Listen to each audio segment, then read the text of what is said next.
Bienvenue à ce 13e épisode de J'ai rendez-vous avec Bernard Marie, fondateur de l'Institut IGI, Institut de recherche par des praticiens, centre de formation et développeur de l'outil Holagraphie dans le monde. Alors le thème d'aujourd'hui fait suite à une tribune que tu as écrite, Bernard Marie, publiée dans Cadre et Dirigeant Magazine, qui s'intitule Leadership ou Followership, l'un ne va pas sans l'autre, où tu partages en fait le constat que le développement du leadership est indissociable de celui du followership.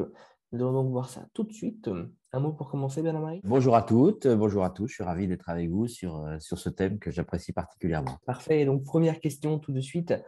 Développer son leadership en passant par son followership, qu'est-ce que cela veut dire? Peux-tu nous expliquer comment ça marche? Oui, oui, bien sûr, avec plaisir. C'est une notion qui est dans nos travaux de recherche depuis 15 ans, qui est assez récente. Je dirais que ça a 3-4 ans, et qui est un peu, on ne l'a pas cherché, mais c'est un peu arrivé par hasard. Bon, en fait, je mets du contexte pour que les choses soient très claires de ce que je veux dire par ce que nous voulons dire par le followership, parce que ce n'est pas trop défini, évidemment. On a utilisé ce mot-là pour désigner quelque chose que je vais vous expliquer, mais avant ça, j'ai besoin de mettre un peu de contexte. Donc, nous, on travaille, enfin, à l'Institut AG, on travaille sur, de façon générale, ce qu'on appelle le management et le self-management constitutionnel sur la base d'une constitution, avec une disruption en termes de pouvoir, en tout cas de l'exercice de pouvoir, où on passe d'un pouvoir sûr à un pouvoir, une puissance, une autorité au service de ses rôles. Ça, c'est vraiment important d'avoir compris ça. Et donc, en fait, l'ensemble d'une entreprise, d'une organisation, quand je dis entreprise, ça peut être une association, je ne suis pas sur les statuts juridiques, une organisation au sens large, elle est vue assez naturellement comme un écosystème. Ça tombe bien puisqu'on dit que l'entreprise est vivante, l'organisation est vivante, donc c'est normal que ça soit sous forme d'un écosystème. Un écosystème constitué de petites entreprises. Ces petites entreprises, on appelle ça des rôles. Et bien sûr, lorsqu'on passe à l'échelle, la notion de rôle ne suffit pas, donc on passe à un rôle qui contient les rôles, qui s'appelle un cercle. Hein, voilà, c'est juste un petit rappel pour mettre du contexte. Et donc, finalement, l'entreprise est vue comme une ville, en fait. C'est une bonne métaphore, la ville. Comme une ville dans laquelle il y a des petites entreprises, il y a des boulangeries, il y a des charcuteries, il y a des assureurs, il y a tout ce qu'on veut. Hein, alors, il y a pas mal de trucs électroniques, là, de fumée électronique, je vois ça dans les villes maintenant, mais etc., etc., etc. Et donc, du coup, on revient, donc les personnes sont affectées à des rôles. Les rôles sont des petites entités organisationnelles, c'est comme des mini-entreprises. Et ce qu'on demande à une personne qui est affectée à un rôle, qui la change radicalement de sa posture et de son identité professionnelle lorsqu'elle faisait son travail dans le modèle conventionnel, on lui demande d'être patron de sa mini-entreprise, de sa petite entreprise qui est un rôle. Puis si elle a plusieurs rôles, elle est patron de plusieurs ou patronne de plusieurs entreprises, aussi simplement que ça.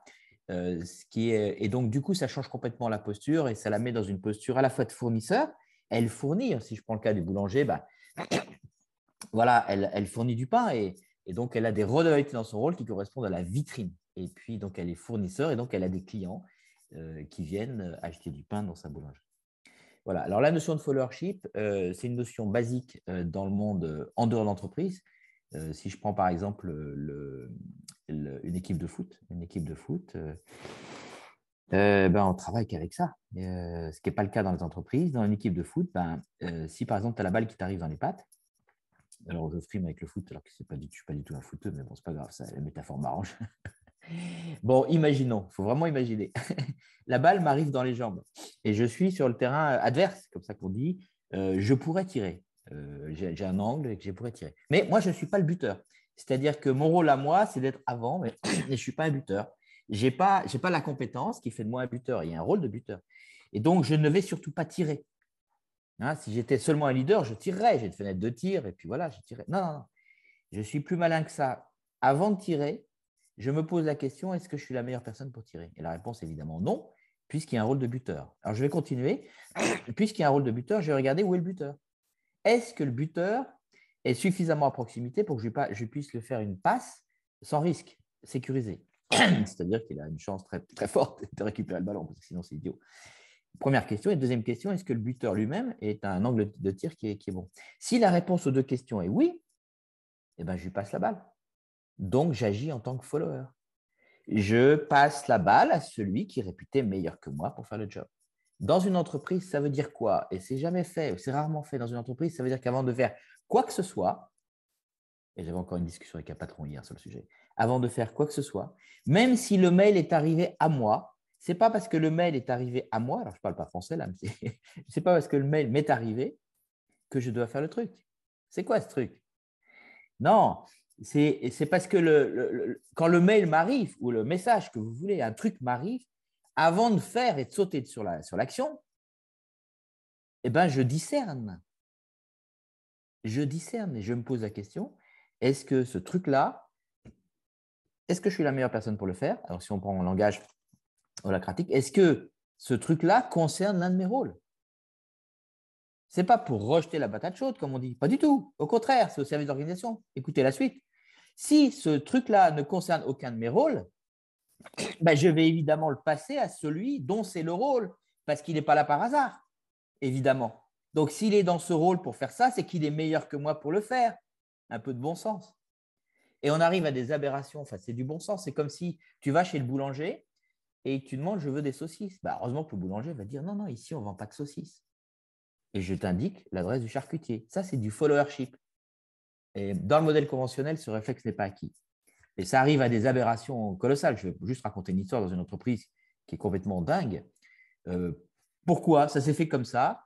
Une comptable, une personne dont la fonction c'est la comptabilité, reçoit, par erreur, mais enfin on ne peut pas éduquer le monde, reçoit une demande d'interview de la part d'un journaliste pour une interview à propos de la société, sur ce qu'ils faisaient, etc., sur la Crassi en l'occurrence.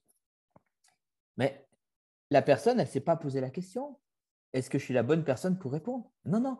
Elle est partie inconsciemment, alors système 1, pour ceux qui connaissent système 1, système 2, sans réfléchir, ce qui est aujourd'hui très, très, très, très répandu, enfin, je ne vais pas m'écarter du sujet, sans réfléchir, eh bien, et c'est la plupart d'entre nous qui sommes en système 1 systématiquement, hein, sans réfléchir, eh ben, elle a gardé le truc. Et elle s'est dit inconsciemment, si j'ai reçu le truc, c'est à moi d'y répondre. Et donc, elle a réfléchi pendant une semaine. Vous ceux qui connaissez les journalistes, c'est surréaliste. Un journaliste, il faut être hyper actif. C'est dans la demi-journée, quelques heures, sinon c'est loupé. Eh bien, elle a réfléchi sur une question qui ne la regarde absolument pas, à savoir si c'est pertinent pour l'entreprise de répondre à cette journaliste. Hallucinant. Hallucinant. Ça ne regardait pas ses rôles. Du coup, l'interview a été loupée. Et au bout d'une semaine, quand même, elle a eu un coup de génie, un trait de génie. Bon, je me moque, mais c'est une moquerie gentille. Enfin, elle se veut gentille.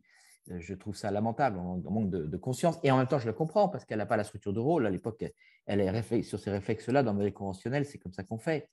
Et on ne réfléchit pas tout le temps, on est tout le temps en système 1. Et au bout d'une semaine, elle a effectivement pensé que ce serait peut-être pas mal que la présidente de la société puisse répondre. Mais c'était foutu. Voilà ce que je veux dire par followership. Donc, c'est ça le followership. C'est l'art de rester à sa place et donc d'être complètement leader à sa place dans ses rôles. Et c'est l'art de passer la balle à ceux dont c'est le rôle parce qu'ils sont meilleurs que toi pour le faire. Et c'est pour ça qu'ils ont été affectés à ces rôles. C'est du bon sens. C'est rien que du bon sens. Et le fait de faire ça fait que tu dépenses moins de bandes passantes. Alors, je ne sais pas si vous avez vu la vidéo, mais Louis, tu peux envoyer la vidéo. Je ne veux pas faire des redites par rapport à la vidéo pour qu'on puisse avancer sur d'autres questions. Mais c'est comme ça que les gens développent leur leadership. Il y a beaucoup de gens qui sont considérés comme des suiveurs, donc des pas leaders. Et ce n'est pas la peine de vous exprimer. Moi, ce que j'ai fait, c'est exprimer à développer leur leadership. En fait, il suffit de se rendre compte que ces gens-là, ils mettent leur nez partout, comme cette comptable qui s'occupe de ce qui ne la regarde pas. Ce n'est pas une critique quand je dis ça, mais ça ne la regarde pas. Et à force de s'occuper de ce qui ne la regarde pas, en fait, c'est non-assistance organisation en danger, tout simplement. Et donc, cette personne-là, il est nécessaire de lui apprendre à conscientiser le fait, et Louis, tu peux envoyer le langage des rôles, à conscientiser le fait que, avant de faire quoi que ce soit, elle se pose la question de savoir si dans ses rôles. Et ce n'est pas une histoire de patate chaude, au contraire. C'est centré sur créer plus de valeur. C'est se dire, avant de faire quelque chose, je vais regarder si je suis la meilleure personne pour le faire ou s'il n'y a pas une personne qui est meilleure pour le faire, ce qui est du bon sens. Mais donc, derrière le followership, il y a tout ça. Mais si je commence à systématiser cette réflexion d'être un bon follower, je vais libérer pas mal de bandes passantes, d'énergie à m'occuper de choses qui ne me regardent pas et je vais pouvoir concentrer mes efforts sur ce qui me regarde et développer le leadership dans tout ce qui me regarde. C'est pour ça que je dis que leadership et followership vont ensemble. Et dans la vidéo que je vous invite à regarder, et si vous ne l'avez pas vue, je donne 2 cas concrets. Je prends le mien où j'étais président d'une grosse société, on pouvait dire de moi que j'étais un leader. Aujourd'hui, je ne suis rien du tout dans un petit institut AGI. Je n'ai aucun statut, rien du tout. Je suis rien d'un point de vue carte de visite. Et en même temps, je suis 100 fois beaucoup plus puissant que je ne l'étais quand j'étais président d'une boîte qui faisait presque 1000 personnes. Évidemment, j'ai gagné en puissance parce que je me suis centré sur ce qui me regardait, sur mes rôles, et j'ai lâché la grappe, une autre façon plus triviale de dire, j'ai lâché la grappe aux autres dans leur rôle. Parce que s'ils sont affectés à ces rôles-là, c'est parce qu'ils sont les plus forts. Et si même s'ils n'étaient pas encore les plus forts, c'est parce que je développe le geste que la personne, elle pourra me demander de l'aide si elle le veut, mais à sa volonté, et elle va pouvoir développer ses compétences dans le rôle. Si je continue à m'occuper de tout, c'est facile à comprendre, ben, l'autre ne va jamais développer sa puissance dans ses rôles. Donc voilà, et voilà ce que je voulais dire pour commencer à introduire le concept.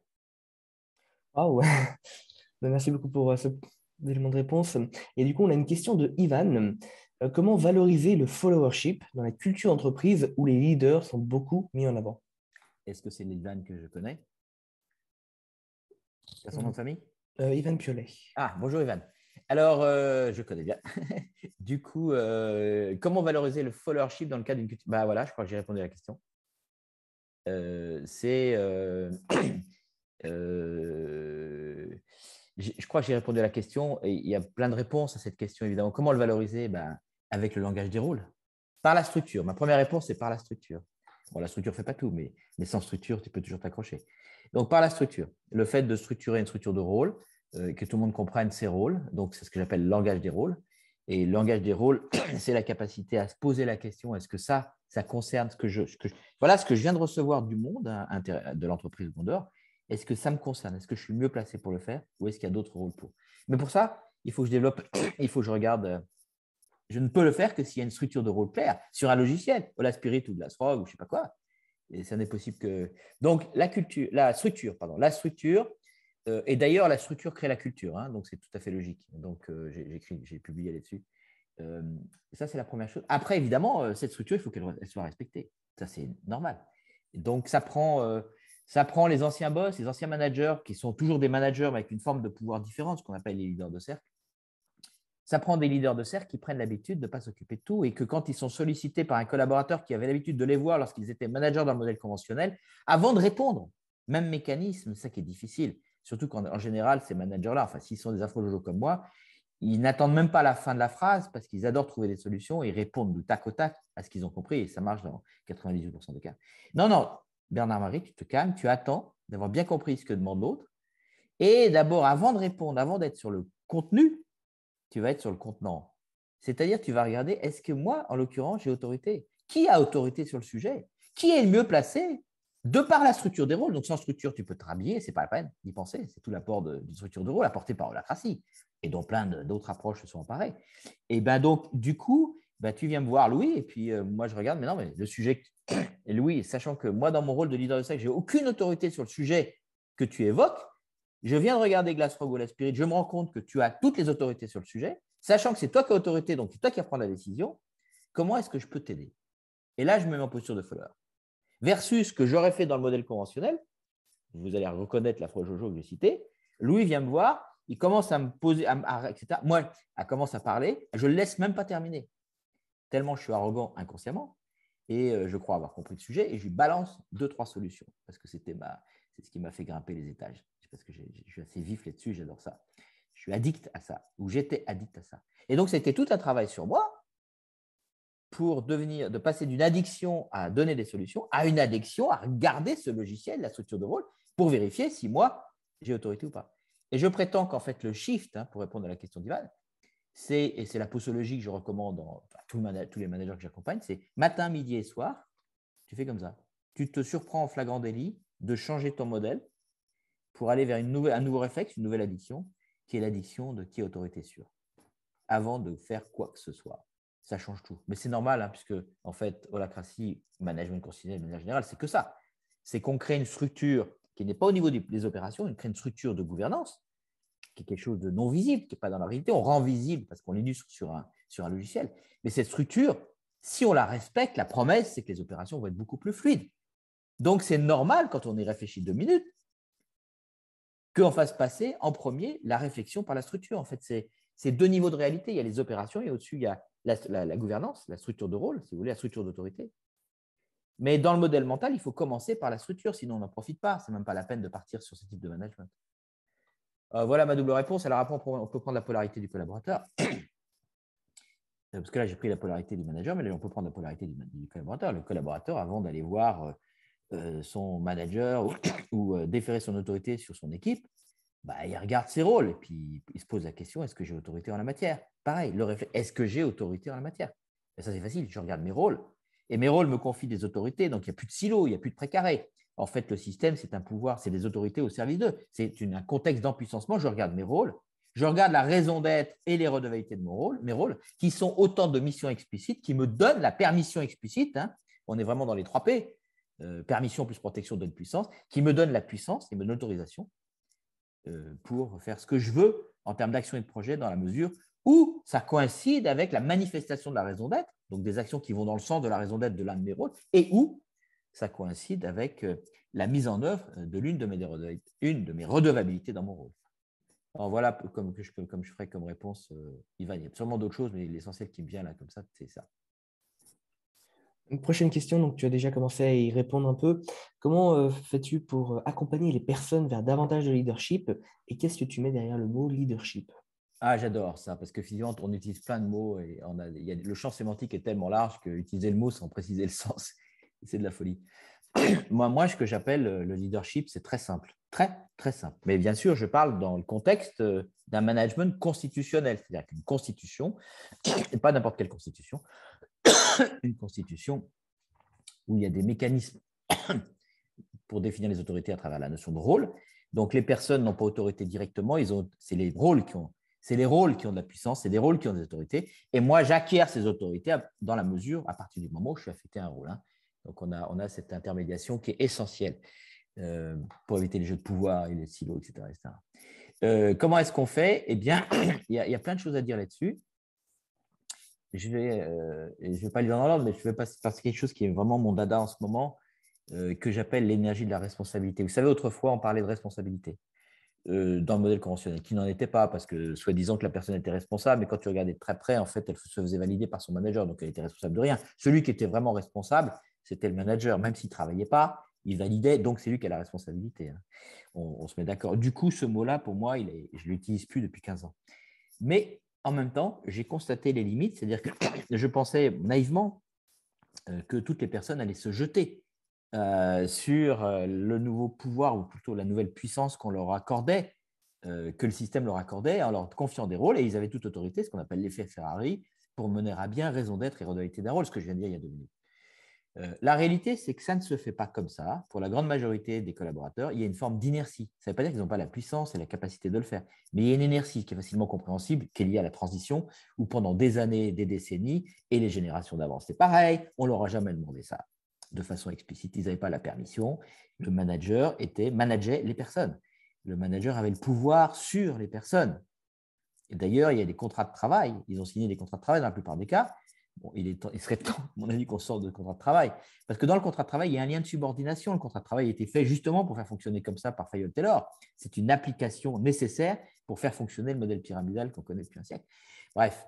Et dans ce contrat de travail, il y a un lien de subordination. Ça veut dire que quand tu signes un contrat de travail, tu as quelqu'un qui est responsable de toi. Ça s'appelle un responsable hiérarchique. Pas moi qui invente, c'est dans le droit du travail. Donc, si je ne suis pas responsable de moi, vous comprenez. Bon, bref. Donc, tout ça pour dire, je ne vais pas développer ça, mais pour dire que c'est normal que ça soit compliqué pour une personne de passer d'une posture et une identité professionnelle où je faisais mon boulot du mieux que je pouvais, etc., à une posture où je suis véritablement le patron d'un rôle, même devant mon ancien manager qui devient leader de cercle. Ça, c'est chaud. C'est chaud devant, ça prend du temps. Et il y a très peu de gens qui s'en emparent. Et au départ, c'est comme ça. C'est la réalité. On peut me raconter ce qu'on veut avec toutes les théories. Moi, je l'ai constaté du haut des 130 organisations que j'ai accompagnées ces 15 dernières années. Donc, difficile de m'expliquer le contraire. Et dans tout type d'organisation. Donc, la question se pose, qu'est-ce qui fait que c'est difficile et est-ce qu'on peut accélérer cet accès au leadership? Et pour moi, c'est ça le leadership. C'est de prendre la responsabilité, et je vais changer le mot parce que je n'aime pas du tout, prendre la responsabilité de son rôle. Et en fait, c'est plus subtil que ça. C'est prendre l'énergie de la responsabilité. Et ça, on l'a observé assez facilement, parce que c'est facile à comprendre. Il y a plein de gens qui font leur job, mais qui peuvent surfer, qui peuvent laisser les choses filer ou les laisser se vivre dans une certaine forme de superficialité. Pourquoi? Parce qu'ils ont toujours le plan B, le backup d'aller se faire valider ou aider par le manager. Et parfois même, dans cette situation-là, évidemment, comme ils ne mettent pas toute leur bande passante, toute leur niaque et toute leur obsession dans cette énergie de responsabilité, ils vont être amenés à se protéger, ils vont être amenés à se justifier, posture de victime par rapport à un sauveur qui serait le manager, et ils vont être amenés à se cacher. Ça, c'est la grande majorité des personnes. Et puis, il y a une minorité de gens, heureusement, qui eux, assument bien le leadership de leur rôle parce qu'ils prennent l'énergie de la responsabilité. Ça veut dire quoi, prendre l'énergie de la responsabilité? Ils ont montré qu'ils savaient prendre et porter cette énergie de responsabilité dans leur rôle. C'est comme s'ils acceptaient de s'envelopper, c'est une métaphore que j'adore, s'envelopper du manteau ou d'une cape invisible de la responsabilité. C'est très, très physique ce que je suis en train de dire, c'est énergétique, qui fait que quand ils prennent cette cape, ils assument cette cape, ils captent cette énergie de responsabilité. Vous pouvez relier ça aussi au principe source de Peter Koenig. Eh bien, ça fait un truc qui font qu'ils ont une espèce de super pouvoir, le fait d'accepter ça, cette ouverture à cette énergie qui correspond à l'énergie d'un rôle en réalité, qui fait qu'ils ne lâchent rien, qui fait qu'ils donnent leur meilleur, qui fait qu'ils prennent des risques et qu'ils les assument. C'est ça l'énergie de la responsabilité. Et donc, quand une personne, et c'est tu l'as ou tu ne l'as pas, c'est assez simple, hein, tu l'as ou tu ne l'as pas, c'est facile de dire, enfin bon, que les personnes l'ont ou l'ont pas. Le simple fait de rendre explicite ce que je viens de dire, de le positionner comme une compétence de self-management à acquérir, eh bien, fait avancer les choses. Et c'est assez facile de dire qui l'a pas. Et pour moi, c'est ça le leadership. C'est la capacité, c'est cette capacité à prendre l'énergie de responsabilité. C'est ça vraiment le fond du fond du fond. Bon, il y aura d'autres choses à dire, mais l'essentiel, j'ai sur l'essentiel. Et c'est ça que je mets moi derrière le leadership. Bon, il y a d'autres choses, bien sûr, il y a plein d'autres choses, mais l'essentiel, il est là. Et comme on n'a pas des heures pour discuter ce matin, l'essentiel, il est là. Après, bien sûr, il profite. Bon, je vais peut-être m'arrêter là. Merci, Bernard-Marie. Oui, il y a beaucoup à dire sur le sujet. Et désormais, on a une question de Nadia. Alors, quels sont les moyens à mettre en œuvre pour utiliser son potentiel en confiance? Voilà. Merci Nadia. Voilà. C'est vraiment la question de fond que moi, dans mes mots, je dis comment est-ce qu'on peut faire pour développer des contextes. Ça, c'est mon métier, c'est notre métier à l'Institut. Comment on fait pour développer des contextes pour que les gens s'empuissancent. Comment on fait des contextes qui permettent aux gens de s'empuissancer. Un peu comme en permaculture. J'ai un fils qui a fait ça. En permaculture, j'étais fasciné de voir qu'il se fichait des fruits et des légumes. Et il produit des fruits et des légumes qui sont magnifiques. Mais son obsession, sa bande passante n'est absolument pas posée sur les fruits et légumes. Elle est posée sur la terre. Il est obsédé par le fait de nourrir la terre, de faire une terre de plus en plus saine. Et parce qu'il sait que c'est là où ça se passe, dans le contexte. Et quand le contexte est sain et bien nourricier, à ce moment, les fruits et légumes vont être magnifiques. Bon, c'est la même chose. Et donc, si on parle de contexte, qui est vraiment là le cœur de notre métier. Hein. Avant, on faisait de l'accompagnement, du coaching, de la médiation, on a même été thérapeute, enfin j'ai été thérapeute, et c'est des super trucs. Mais quand je me suis rendu compte que les gens que j'accompagnais régressaient parce qu'ils revenaient dans des contextes infantilisants, régressifs, j'ai compris qu'il fallait que je change de job. C'est pour ça qu'on a créé l'Institut AGI. Fondamentalement, c'est pour ça.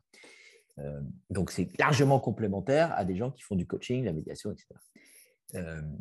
Et dans le contexte, on revient à la constitution, en fait, au cadre, au référentiel.